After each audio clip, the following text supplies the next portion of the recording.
sabihin yung pangalan niya, no? So, galing siya ng OLM kasi tinanong ko yung agency niya. So, galing siya ng OLM agency. Anong magiging trabaho niya sa Mytilene is mag-aalaga ng matanda. So, kahit na parang caregiver yung dating nyo, alam ko pag aalis kayo ng Pilipinas is domestic helper pa rin yung papel nyo. Okay? So, yun.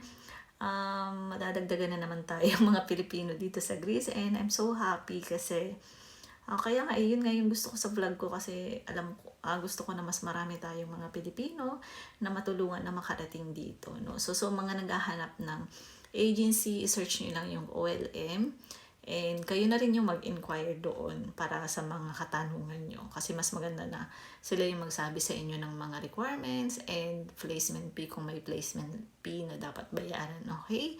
So yun lang muna for now guys, ang aking may i-share sa inyo and yan. Thank you for watching and see you in my next vlog. Bye!